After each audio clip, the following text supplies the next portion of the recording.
जय हिंद दोस्तों। इसके पहले वाले क्लास में हम आपको घात और घातांक के बारे में पूरे तरीके से बता दिए थे। घात कैसे लगाते हैं, घातांक कैसे सॉल्व करते हैं, इनको पूरे तरीके से बढ़िया से आपको हम समझा दिए थे। ठीक है, ध्यान रखना। उसमें हम बता दिए थे कि कोई भी संख्या ध्यान रखना है, अगर उसके ऊपर कोई गिनती लिख दी गई है तो उसे ही क्या कहते हैं, घातांक कहते हैं। इसके बारे में पूरे तरीके से बता दिए थे। आज के क्लास में हम आपको हानि और लाभ के बारे में पूरा तरीके से समझा देंगे। ठीक है, हानि और लाभ के बारे में समझा देंगे। ठीक, देखो हानि क्या होती है, तो कोई भी सामान आप खरीद लीजिए और उसमें ध्यान रखना, अगर आपको घाटा हो रही है, जैसे आप मान लीजिए सपोज दैट ये मार्कर बाजार में खरीदने गए, सबको पता है मार्कर 25 रुपए का आता है, आपको कोई 30 रुपए का बेच दिया, तो बताओ आपको हानि हुई कि लाभ हुआ? तो आपको हानि हुई ना। 25 का सामान आप 30 में खरीद के आ रहे हो, आपको लाभ होगा कि हानि होगा? लेकिन दुकानदार को देखा जाए तो 25 का सामान 30 में बेचा, उसको लाभ हुआ है कि हानि? तो उसको क्या हो गया है, लाभ हो गया। समझ में आ रहा है कि नहीं? तो कोई भी सामान आप जब खरीदने जाते हो, उसमें अगर आपको घाटा हो रही है तो समझ जाना है आपको क्या हुई है, हानि हुई है। लेकिन अगर आपको फायदा होगा तो आपको क्या हुआ है, लाभ हुआ है। ठीक, तो अब ध्यान रखना, विक्रय मूल्य माइनस क्या होता है, क्रय मूल्य, यानी बेचे गए मूल्य में से आप खरीदे गए मूल्य को घटा दीजिए तो क्या हो जाएगा आपका, हानि और लाभ। ये सूत्र आप याद रखिएगा, ये जो सूत्र होता है, ठीक है, ये जो सूत्र है विक्रय मूल्य माइनस क्रय मूल्य, ये हानि और लाभ के लिए, अगर आपको हानि निकालना है या लाभ निकालना है, इसी सूत्र पे आप रख दोगे सवाल को, आपका जो हानि और लाभ वाला क्वेश्चन है वो क्या हो जाएगा, आपका बेहतरीन तरीके से सॉल्व हो जाएगा और निकल जाएगा। ठीक है, अब हम लोग देखिए इस पे क्वेश्चन चलो देख लेते हैं। ठीक, तो अब ध्यान रखना, देखिए यहाँ पे क्या दे रखा है, क्वेश्चन दिया है हम लोगों को। इस क्वेश्चन में क्या करा है, एक दुकानदार 180 रुपए के फूलदान को 20% की हानि पर बेचता है, तो उसका क्या ज्ञात कीजिए, विक्रय मूल्य ज्ञात कीजिए। क्या ज्ञात करना है हमें, विक्रय मूल्य ज्ञात करना है। मतलब कि 180 रुपए का फूलदान है, फूलदान कितने का, 180 रुपए का, यानी कि उसका क्रय मूल्य कितना था दुकानदार का इसमें, तो दुकानदार का आप देखोगे तो क्रय मूल्य कितना है, क्रय मूल्य कितना दे रखा है, 180 रुपया। ठीक है, हानि या लाभ कितना है, को लाभ हुआ है कि हानि हुई है, तो यहाँ पे उसको हानि हुई है। हानि हुई है, कितने की हानि हुई है, 20% की, तो क्या हो जाएगा 20%। क्या निकालना है, विक्रय मूल्य। क्या निकालना है, विक्रय मूल्य। अब विक्रय मूल्य नहीं पता तो क्वेश्चन मार्क। अब ध्यान रखना, जो चीजें हमें नहीं पता होती, ठीक है, उनको पहले ध्यान रखना। ये परसेंट में दिया, परसेंट से इसको नॉर्मल बदल दें, नॉर्मल बदल करके अपने सूत्र पे रख देंगे, सवाल का आंसर निकल करके आ जाएगा। अब ध्यान से देखिए, हम लोग क्या पढ़े हैं, प्रतिशत बराबर प्राप्तांक बटे पूर्णांक गुणे 100, प्राप्तांक बटे पूर्णांक गुणे 100।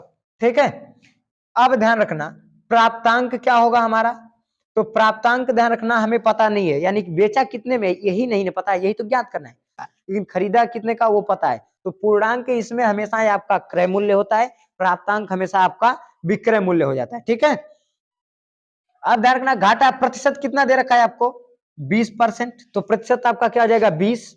आपका प्राप्तांक नहीं पता है, x मान लेंगे। पूर्णांक कितना है हमारा 180, तो 180 हो जाएगा। अब गुणे क्या है, 100 है तो 100। अब देखो 180 इधर भाग इधर आके क्या हो जाएगा, गुणा, तो 20 गुणे 180 बराबर x गुणे 100। 100 इधर गुणा इधर आके क्या जाएगा, भाग, तो 20 गुणे 180 बटे 100 बराबर x। एक शून्य से एक शून्य, एक शून्य से एक शून्य कट गया। अब देखो यहाँ पे क्या करेंगे, 18 का 2 से गुणा करेंगे तो क्या जाएगा, x बराबर 18 दूनी 36 रुपया। तो उसका ध्यान रखना, हानि कितने रुपए का ले रहा है, 36 रुपए का। उसको कितने रुपए की हानि हो रही है, 36 रुपए की उसको घाटा हो रही है ना। ठीक, तो अगर घाटा हुई है तो माइनस में गया होगा, तो इसलिए ध्यान रखना, हम लोग क्या पढ़े हैं, हानि या लाभ बराबर, हानि या लाभ बराबर क्या पढ़े हैं हम लोग, विक्रय मूल्य, विक्रय मूल्य माइनस क्रय मूल्य, विक्रय मूल्य माइनस क्रय मूल्य। अब ध्यान रखना, विक्रय मूल्य माइनस क्रय मूल्य, हानि हो रही है कि लाभ हो रहा है, हानि हुई तो हानि हुई है तो माइनस में यहाँ रख देंगे, हानि हुई है तो घाटा हुआ है, और घाटा होगा तो माइनस में रहेगा, इसलिए यहाँ पे 36 क्या हो जाएगा, -36। बराबर विक्रय मूल्य नहीं पता यक्स, क्रय मूल्य कितना है 180, 180 इधर माइनस इधर आके क्या आ जाएगा प्लस, तो माइनस ध्यान रखना क्या हो जाएगा 36 अब प्लस क्या हो जाएगा 180 बराबर किसके यक्स के। अब ध्यान रखना यक्स के बराबर हो जाएगा तो यक्स बराबर क्या निकल के आ जाएगा 180 में से 36 घटा देंगे तो कितना बचेगा 180 में से 36 घटा देंगे तो कितना बचेगा 180 में से 36 घटा देंगे तो 144, कितना बच जाएगा 144, इतना रुपया उसको क्या हो रहा है उसका विक्रय मूल्य। ठीक है ध्यान रखना 180 में से जब 36 क्या कर देंगे घटा देंगे, भाई माइनस है तो ये क्या आ जाएगा घट जाएगा, तो 180 में से जब 36 को घटा देंगे तो जो बचेगा वही हमारा क्या आ जाएगा विक्रय मूल्य, क्योंकि विक्रय मूल्य को x माने थे तो विक्रय मूल्य बराबर क्या हो जाएगा 144। 180 में से जब हम लोग क्या करेंगे 36 को घटा देंगे तो कितना बचेगा, जो बचेगा वही क्या कहलाएगा हमारा विक्रय मूल्य, तो 144 क्या निकल के आ गया हमारा विक्रय मूल्य। ठीक है अब देखिए हम लोग किसके ऊपर क्वेश्चन को देख लेते हैं, अब लाभ के ऊपर हम लोग क्वेश्चन को देख लेते हैं। ठीक है देखिए ध्यान से यहाँ पे लाभ वाला एक क्वेश्चन हमारे सामने दे रखा है, क्या कहा है एक घड़ी 400 रुपए में खरीदी गई, एक घड़ी कितने में खरीदी गई 400 में खरीदी गई तथा 10% के लाभ पर उसे क्या कर दिया गया बेच दिया गया, तो उसका क्या ज्ञात करना है हमें विक्रय मूल्य ज्ञात करना है। क्या ज्ञात करना है विक्रय मूल्य, 400 में खरीदी गई 10% के लाभ पर बेच दी गई, क्या ज्ञात करना है विक्रय मूल्य। तो इसमें भी कुछ नहीं करेंगे, परसेंट को नॉर्मल चेंज करके उसी सूत्र पे रखेंगे, सवाल का आंसर निकल के आ जाएगा। समझ में आ रहा है कि नहीं। अब ध्यान से देखो तो 400 रुपया क्या है विक्रय मूल्य कितना है क्रय मूल्य, जो खरीदा गया मूल्य होता है वही क्या कहलाता है क्रय मूल्य, जो खरीदा गया मूल्य होता है वो क्या कहलाता है क्रय मूल्य, और जो बेची गई राशि होती है उसे क्या कहते हैं विक्रय मूल्य। अब ध्यान रखना क्रय मूल्य क्या होता है कितना दे रखा है 400, अच्छा लाभ है कि हानि, तो लाभ पहले में से क्वेश्चन में कह रखा है तो लाभ होगा कितने का लाभ है 10%।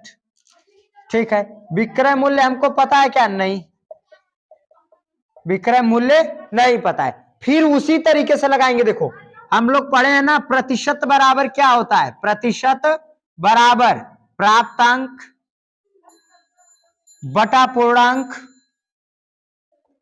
गुणे 100, प्रतिशत बराबर क्या पढ़े प्राप्तांक बटा पूर्णांक गुणे 100। अब ध्यान रखना प्रतिशत कितना दे रखा है 10, तो यहां पे क्या रख देंगे 10, प्राप्तांक कितना है नहीं पता तो क्या मान लेंगे यक्स, अब पूर्णांक कितना है 400, क्योंकि क्रय मूल्य जो होगा वही पूर्णांक होगा तो क्या आ जाएगा 400 और गुणे क्या हो जाएगा 100। ठीक है गुणे क्या हो जाएगा 100। अब ध्यान रखना करना कुछ नहीं है, देखो 2 शून्य से 2 शून्य ये क्या हो जाएगा कट जाएगा, यहीं पे 2 शून्य से 2 शून्य यहीं पे कट गया। अब देखेंगे तो 10 बराबर यक्स बटे क्या है 4। अब आप ध्यान से देखोगे तो 4 इधर भाग है, इधर आके क्या हो जाएगा गुणा, तो यक्स बराबर क्या हो जाएगा 10 गुणे 4, तो यक्स बराबर 10 चौको 40। ये क्या हो गया 40 रुपया लाभ लेकर के वो सामान को क्या कर रहा है बेच रहा है, जिस भी सामान को बेच रहा है वो 40 रुपए में वो घड़ी को क्या कर दे रहा है प्रॉफिट लेके बेच दे रहा है। तो हम लोग ध्यान से क्या पढ़े हैं ध्यान रखना हानि या लाभ बराबर विक्रय मूल्य माइनस क्रय मूल्य। अब हानि या लाभ बराबर विक्रय मूल्य पढ़े हैं या माइनस क्रय मूल्य यही पढ़े हैं, तो हानि हुई है कि लाभ हुआ, तो लाभ हुआ, तो लाभ हुआ तो हम ध्यान रखना माइनस में चीज को नहीं रखते, तो लाभ हुआ है इसलिए यहाँ पे क्या रखेंगे 40 रुपए का लाभ हुआ तो 40, विक्रय मूल्य नहीं पता है यक्स, अक्रय मूल्य कितना है 400, तो 400 ये इधर माइनस है इधर आके क्या आ जाएगा प्लस, तो 40 प्लस 400 बराबर यक्स, इसलिए यक्स बराबर क्या हो जाएगा 440 रुपया।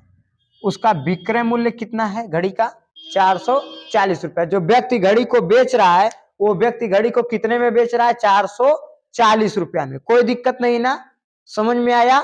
हानि से क्वेश्चन जब पूछेगा तो कैसे लगाएंगे, लाभ से कैसे पूछेगा तो कैसे लगाएंगे, ये तो हो गया कि अगर आपसे परसेंट दे करके पूछ रहा है तब लगाएंगे। अभी हम देख लेते कि नॉर्मल में जब पूछता है तो कैसे सवाल को लगाते हैं उसको भी हम लोग देख लेते हैं। ठीक है, तो अब देखिए यहाँ नॉर्मल तरीके से क्वेश्चन कैसे पूछेगा। तो नॉर्मल क्वेश्चन इस तरीके से पूछता है, यहाँ पे क्वेश्चन दे रखा है कि एक दुकानदार 120 रुपए की घड़ी खरीदकर 80 रुपए में बेच देता है, तो उसे हानि हुई या लाभ। एक दुकानदार क्या करता है, 120 रुपए की घड़ी खरीद कर क्या करता है, उसे 80 रुपए में बेच देता है, तो उसे लाभ हुआ या हानि। तो सिंपल सा है, ध्यान रखना, क्रय मूल्य यानी खरीदा गया, खरीदा कितने में था, यानी क्रय मूल्य कितना दे रखा है, क्रय मूल्य 120, विक्रय मूल्य कितना दे रखा है, विक्रय मूल्य कितना दे रखा है 80 रुपया, और क्रय मूल्य कितना है 120 रुपया। ये चीजें दे रखा है, क्या ज्ञात करना, हानि या लाभ, नहीं पता है। अब देखो हम लोग क्या पढ़ रखे हैं, हानि या लाभ बराबर विक्रय मूल्य माइनस क्रय मूल्य। अब देखो ध्यान से, तो हानि या लाभ कितना हो रखा है, ध्यान से देखेंगे तो 120 कितना हो रखा है, हानि या लाभ हमें नहीं पता है, तो इसको क्या लिख देंगे, हानि या लाभ। क्या रखेंगे, हानि या लाभ। अच्छा, विक्रय मूल्य कितना है 80 माइनस क्रय मूल्य कितना है 120। अब क्या करेंगे, 80 में से 120 को हम घटाएंगे तो घटेगा नहीं, नहीं घटेगा, तो क्या करेंगे 120 में से किसको घटा देंगे, 80 को घटा देंगे। तो 120 में से 80 को घटाएंगे तो जब इधर वाला बड़ा है तो बड़े के सामने माइनस, तो क्या लग जाएगा माइनस, और 120 में से 80 घटाएंगे कितना बचेगा 40 रुपया। तो 40 रुपया क्या हो रहा है, माइनस। तो जब माइनस होगा तो लाभ होगा कि हानि, तो माइनस होगा तो हानि होती है, इसलिए यहाँ पे क्या लिख देंगे, हानि। क्या हुआ है, हानि। हानि बराबर कितना हो रहा है 40 रुपया। तो ध्यान रखना, अगर आप माइनस में गए तो हानि हो गई, आप प्लस में जाते हैं तो आपको क्या हो जाएगा, लाभ हो जाएगा। कोई दिक्कत नहीं ना। नॉर्मल क्वेश्चन इस टॉपिक से कैसे पूछता है, कोई दिक्कत, समझ में आ गया। नॉर्मल क्वेश्चन इस टॉपिक से कैसे पूछता है आपको समझ में आ गया होगा। अब हम लोग ध्यान रखना, अगले क्लास में क्या देख लेंगे, अगले क्लास में देख लेंगे कि जो है क्षेत्रफल कैसे निकालते हैं, परिमाप कैसे निकालते हैं, इनके बारे में हम लोग अगले क्लास में बेहतरीन तरीके से पूरा चर्चा करेंगे। ठीक है, मिलेंगे नेक्स्ट क्लास में, तब तक के लिए जय।